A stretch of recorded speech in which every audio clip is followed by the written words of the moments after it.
We live. With the clap. Yep, we live. We back. We back. Actually, I'm back. This is Howie coming to you again. Triad Hip Hop Podcast. Curtis has had the evening off. Actually, he's going on vacation, so I'm just going to be taking, you know, today. This is not going to be like a long episode. Actually, as you read the title, it's a non-episode. So basically, it's just going to be, just talking, hitting the highlights. There's just so much stuff that happened this week that I could not just like, oh well, I won't do anything. I won't do a show. I kind of it's like, yeah, kind of have to. So right now we are streaming on YouTube, Facebook. I did not do we didn't do the Instagram today because I didn't have all that set up with me. Curtis usually handles that department. So we have all that going on. But anyway, I hope everybody had a good day today, good week. I know a lot of things have been crazy. We got, quite a bit of stuff to talk about. You know, we want to give RIPs. I don't know if anybody,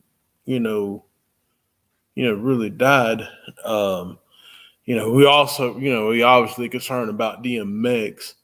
We'll definitely touch on that. And when I mean we, you know what I'm saying? It's just I'm just so used to having my co-host with me, so it's kind of weird. And he's saying we, like, yo, who the fuck is we? You know what I'm saying? So yeah, but that's what I mean. So we'll discuss that. Well, let's go ahead and get these birthdays. Let me see here. I'll get my notes. I think Curtis went over mostly these birthdays because this happened around at the end of March. I think that's when our last show was these like the 31st. So excuse me, let me grab a little bit of water. Okay. Sorry about that. So on April the 1st, we have Jill Scott Heron, excuse me. Quavo was on April the 2nd. Prince Paul, one of the, dopest producers ever, it's on April the 2nd. And we also got Young Jock on April the 2nd. I think I do remember him going over this because we talked about Young Jock a bit. Hussein Fatal was on the 3rd. Young Ma is on the 3rd, or Young M.A., excuse me. Currency, the Louisiana rapper, is on April the 4th. We also have Juicy J. It was April the 5th. We also have Pharrell. As Nori said, the best, one of the best producers of all time. And, I can kind of give that to him. We'll talk about that a little bit. So his is on April the 5th. Stretch and Chino XL shares one on the 8th. Biz Marquee is on the 8th. Man, hopefully, we need to send prayers out to Biz too. I haven't really heard any updates. I was just kind of thinking too, like we really need to kind of do some segments to kind of like check up on, because sometimes, certain rappers get in the hospital and get in situations, particularly like the older rappers, and it'll hit for a minute, then it's just kind of like he ain't making no money, da da da da. So just forget him or whatnot. So we might need to do a little segment to like, just kind of, if we can't do nothing but just kind of update the people, like, hey, we checking, and they still here, but kind of like with Curtis Blow and those cats. I want to say Curtis is okay, but I know he had to go in the hospital not too long ago. Probably, was it last year or the year before? But anyway, that's neither here or there. Let me go back to these birthdays. I do apologize. Sometimes I ramble. So we have Biz Marquee, Deja Loaf. I believe I said that right. Out of the Detroit, April the 8th. The 9th was the country singer / rapper / Satan grinder, Lil Nas X. And you can take that how you want to. I ain't gonna touch them joints. I ain't gonna touch them bagworms. But anyway, happy birthday to him. Also on the 10th, we have Q-Tip, also another producer extraordinaire and rapper, MC. Trick, you know, my man Trick, and David Banner on the 11th.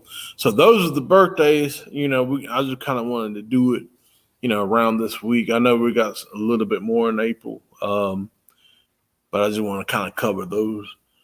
Curtis usually does that better than I do. Not saying I did a bad job. I'm just saying he does that a whole lot better. So, but yeah, those are the birthdays. So let's go ahead and talk about some music. Okay. Didn't really have anything to report. I was kind of looking for some stuff. I was trying to see like some more obscure titles that, because, all the main stuff gets really pushed and produced. So I kind of wanted to do something where, let me just sit back just a little bit, do something where, there was, other artists that was getting shine. I did want to check it. I don't know if we mentioned it on the show, but Arm & Hammer and The Alchemist has a production together. I like when Alchemist really actually do some work with like particular, different artists. I think him and Prodigy, rest in peace, was amazing together. Like they had like great chemistry. But yeah, him actually like working with different artists and stuff is actually pretty, dope. I kind of like those projects. It kind of reminds me of, of course, I mean, this is where you learned it from. Muggs, DJ Muggs from Cypress Hill, kind of like, the whole Soul Assassin joint. But, I like Alchemist's approach to it. So, but that's there. It came out March 26th. I forgot to put the album name down. But you can check out for that project, Arm & Hammer, which is ARMAND Hammer and The Alchemist. I looked at some of the reviews. It's actually got some pretty good, the critics put it high. The listeners put it high. And this is according to like Hip Hop DX. I mean, I don't know how credible that is. I mean, again, like when we do this, we just fans, we like on the outside in. So, but it's pretty good to, see both, the fans and the critics are kind of like neck and neck. It'd probably be a good product. Wow, like it's drugs, a good product. Good thing to check out. So just check that out. I also want to talk about some stuff that we didn't quite cover. I think it's probably died down now, but they still, the people that are involved, they're still going on with this. I definitely want to talk about Gary Owens and his wife. They divorcing. Oh man, I'll be honest with you. It kind of pained me. Not that, I know a lot of people would like, there's some folks that kind of frown on interracial relationships, but it's like, man, if anyone could have blossomed, I was kind of rooting for that one. Just to be honest, that's just me personally. I there's a lot of people that have stories about Gary. I'm not going to get into that. I'm a fan. I think what he's done is excellent. Great as far as like the comedic world. I like the fact that he's he's himself, but he grew up around black people and things like that, and just doing this thing. So, but yeah, we what I'm saying. I wish them both the best, honestly. Again, like I said, I don't know too many details about that. I'm not going to be like, oh, well, this and this and, and doing slander and stuff like that. Nah, that's not them. But I do wish them the best. I I hope that they can at least salvage that, especially for the kids' sake. Kids' sake. Actually, one of the kids actually goes to my alma mater last that I checked, and so shout out to her. But yeah, like I said, that's just I just hope things work out because, like I said, I kind of really wanted them to, what I'm saying, you there's certain people that you really don't, especially like in this whole entertainment stuff, you don't really care about and all that. There's certain people who's like, man, you just root for them, and that's just what it is. You just root for them. And it's like, man, I mean, I wish nothing, but the best. And speaking of rooting, man, DMX, man, it's just we definitely got to talk about that. I mean, this is probably one of the main reasons I went ahead and did the show today. But man, I do wish him the best. His family. I'm really love seeing that, like, especially with the whole, way situations is now, like, you can't have a whole lot of people in the hospital and stuff. I love the fact that, the Rough Rider camp came out with their motorcycles and stuff. That was a beautiful thing. The love that's just been poured out on it, was really, really high, really responsive. Man, I mean, it's just, I ain't gonna lie, man. I pray. We need, prayers for that man. Man, I ain't gonna lie. If he dies, I'll probably cry like a bitch. Because that's one thing about X, man. I think X was is probably like the closest thing, or one of the closest things that we have to Tupac. And not that saying that he was Tupac, but he definitely, when he came up and like when he got big in '98, because he was, obviously he was around before then. He tried to, he was trying on the heels of K Solo. But what I'm saying, definitely in '98, he definitely kind of came.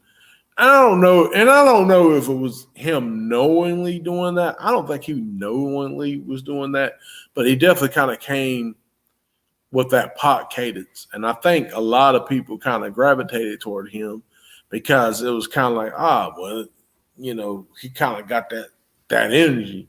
So, but, and then also, and I mean, even with 50 Cent, respectively, he kind of had that same energy as well. Especially with the whole got shot 9 times and, he lived and, what I'm saying? He kind of had that vibe. But both artists, they kind of did their own thing. I don't hear too much of the comparisons now so much, but I will say if DMX, Lord forbid if he passes, I think he probably will get like that type of status. You know what I'm saying? I think he would get that. But as far as like both of them trying to be like Pac, I don't. When I was 50 and DMX, I don't really think that now. I think they, at the time, now or back then, because about the 2000s, I think they developed their own style and they kind of just did their own thing. So, and it just kind of came from that, kind of went from that. But yeah, man, I just prayer to X, man. X, man, I want you to get better, man. And I need to get y'all go check out his new album if you haven't already. I definitely will after the end of this podcast. But yeah, man, it's just, man, it's just like, dude, man, we really losing. It feels like we getting the greats. They getting ready to. They just getting getting them out of here. Like, not to sound like that, but people that hold a candle and people really care about. It's just how it is. But anyway, let's go ahead and get into some other stuff. So, that was we had the attack on the Capitol. I will speak briefly on that. I kind of want to speak to these right wing pundits. They're saying like, oh, the man was listening to the Nation of Islam, and oh, he was listening to Farrakhan. They're a black extremist group, and they was up there, they, this, that, and the third. But this is my question to this, and that, Louis Farrakhan is racist. They're racist. Black people, you know, and you know what I'm saying? I hear these pundits and it's like, yeah, they just, but the thing of it is, it's like, okay, if if if Louis Farrakhan is racist, name one law that he made that made it really hard for you to be white. Name one. Name one. I'm not saying, that I'm a hardcore supporter. I'm just speaking facts. You know what I'm saying? There's, this whole like, oh, it's racist and they, they should have, you know, and all this stuff towards, Louis Farrakhan. It's like, come on, man. It's just some people. I just feel like now they just trying to reach. I mean, first it was this, the anti-Asian, and look, I don't condone violence on anybody. I don't care who they are. Like most of the time, I mean, I'm a chill dude. All I want to do is live to see another day. For the most part, I work, I go home. That's and I do my other little activities, but I work, I go home. That's it. That's all we want to do. And it's just crazy that they're trying to make this one instance. Because first of all, let's be clear, black people don't really act like that. We rarely act like that. That's probably like 1 in a million word, like we do stuff like that. Am I going to sit here and say that all black people is all hunky dory and it's hugs and rainbows and cupcakes with us? No.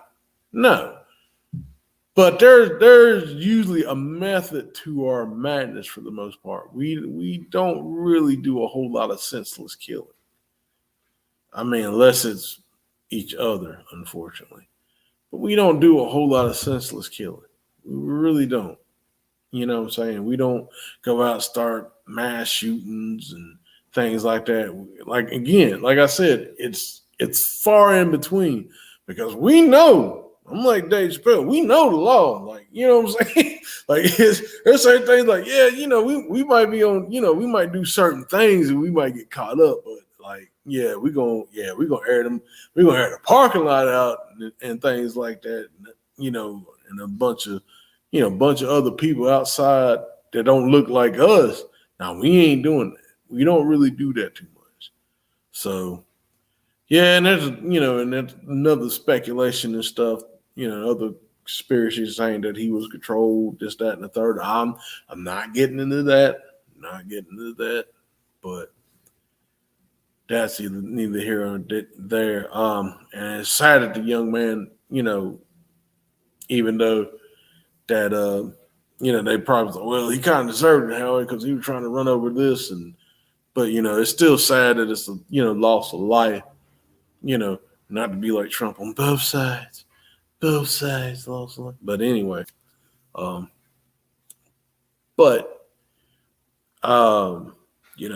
is a tragic. It is tragic that things ended like that.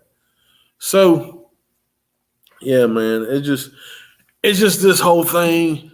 I feel that the media, they're trying to do everything which I mean, hell, they've been doing it, but they trying to throw shit up and see if it sticks. But they really trying to, put all types of propaganda to, divide and come after certain groups of people. So, but that's just my 2 cents. I'm not going to get too deep into that because I don't want YouTube to, deplatform me and stuff. So let's switch gears here a bit. So I hope everybody checked out the verses. Man, I tell you that I really wish, aside from like Steve Harvey making like having a story for every song, but I mean, and honestly, I have to say I did enjoy the storytelling part. I really enjoyed it. I mean, as far as like the history and things and stuff like that, how the particular group made him feel and things. So I respect it. But yeah, the verses was great, really great, man. I was singing just about damn near every song.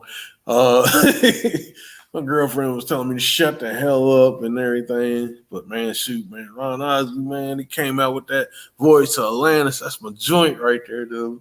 I ain't gonna, tear up y'all voice and tear up y'all ears and nothing with the singing. But yeah, man, both groups did their thing. I really like the ambience. I really like the fact that that it was definitely a celebration. Like I said, I think it was definitely something that, and don't get me wrong, I like the Rain Ghost verses and stuff. But I really wish that one was at the top of the year and kind of, make things kind of fall into place and make kind of set the tone, if you will. But hey, we got it when we got it. Like I said, I enjoyed it. I really enjoyed seeing Philip Bailey doing his thing, Earth, Wind, and Fire, and rest in peace to Maurice. You know what I'm saying? We lost him back in 2016, I believe. And I think we lost another member. I meant to pull that up last year. I believe he was either the drummer or something to that nature. We was looking that up. But yeah, man. What was really great about that whole thing, fact that they were together, Earth, Wind, and Fire was together for about 50 years.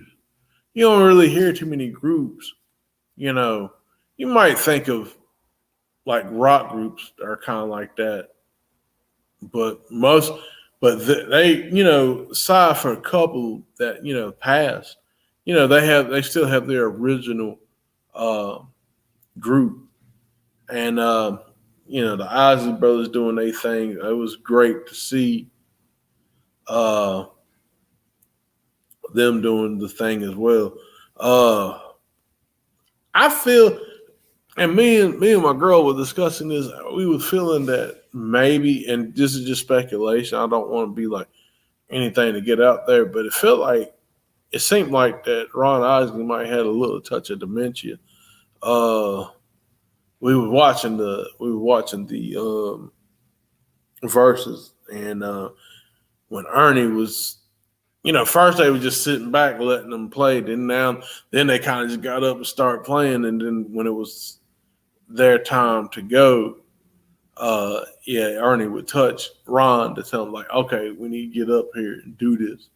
So I think Ron might have a little touch of dementia, which I mean, it was kind of sad to see that, but it was still good to see him.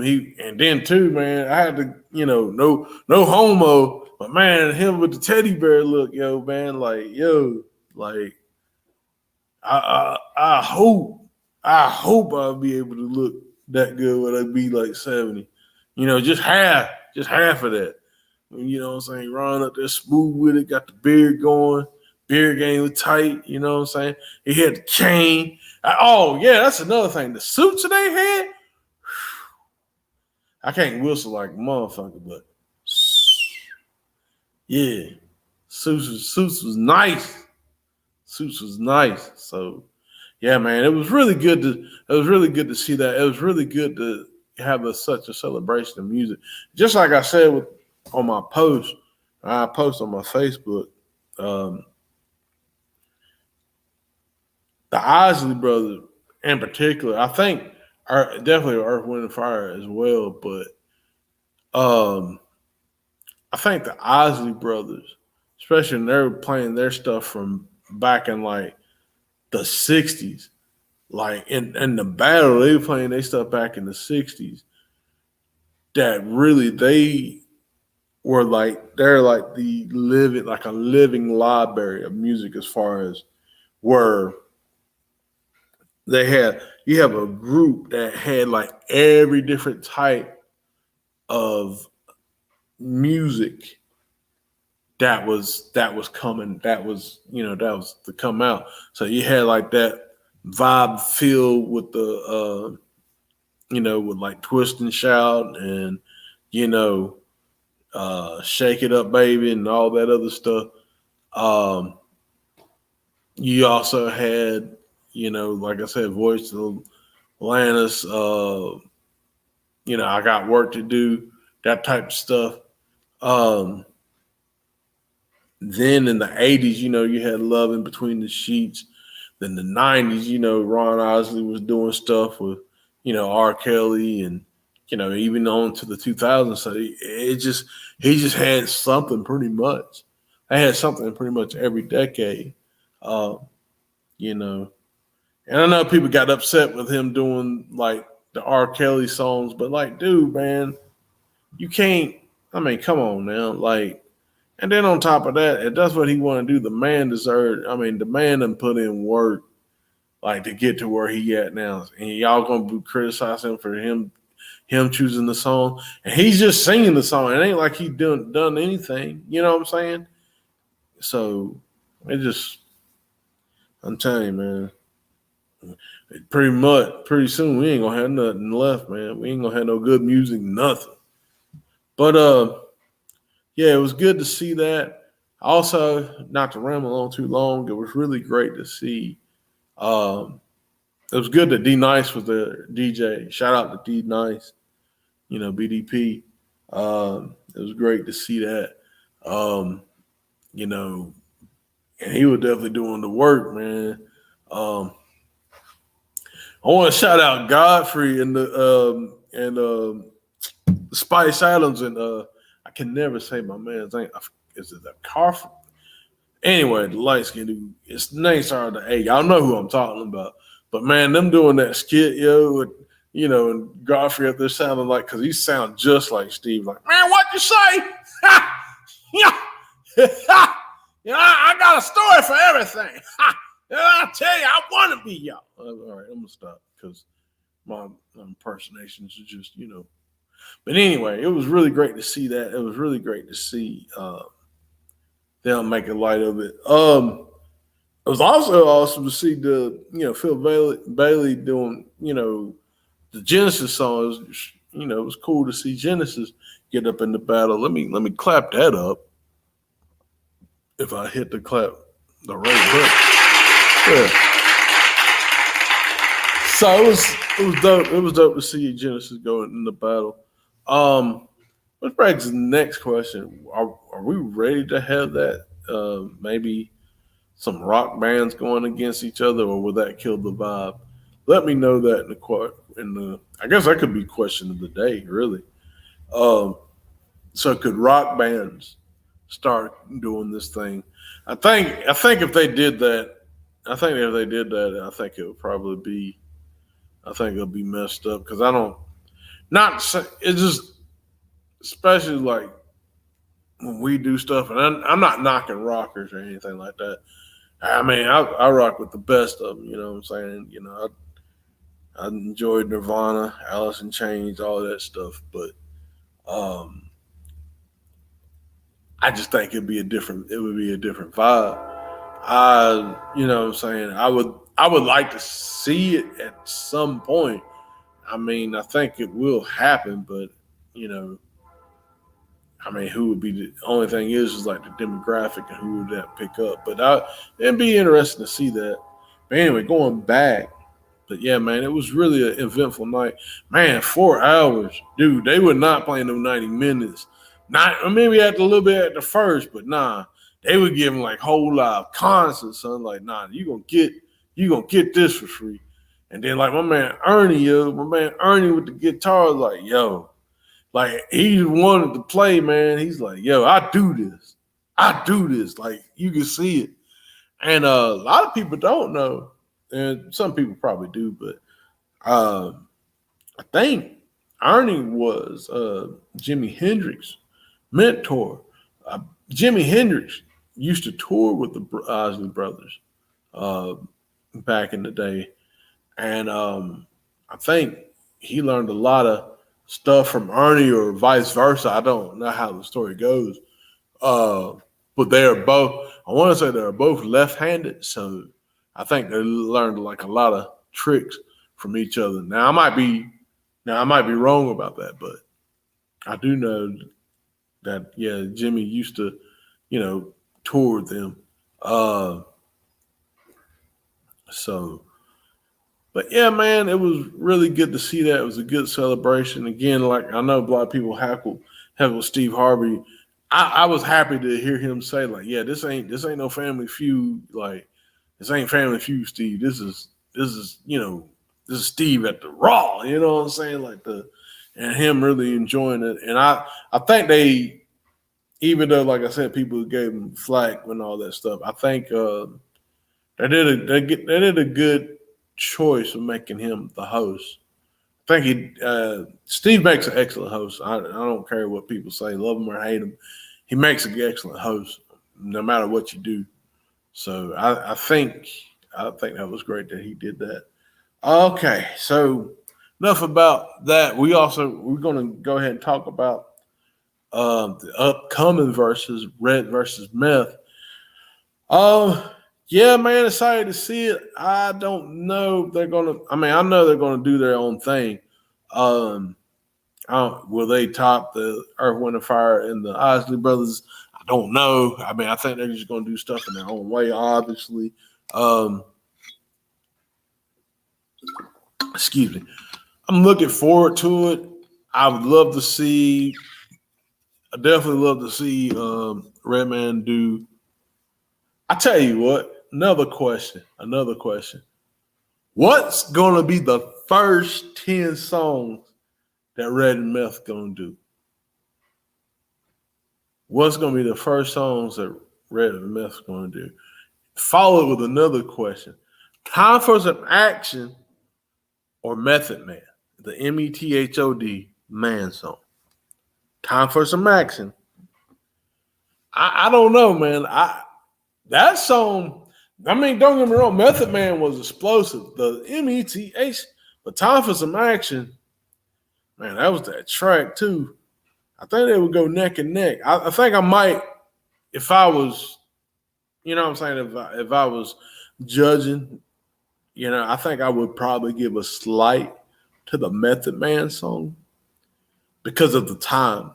But I don't know, man. Redman brought some heat on that Time for Some Action though.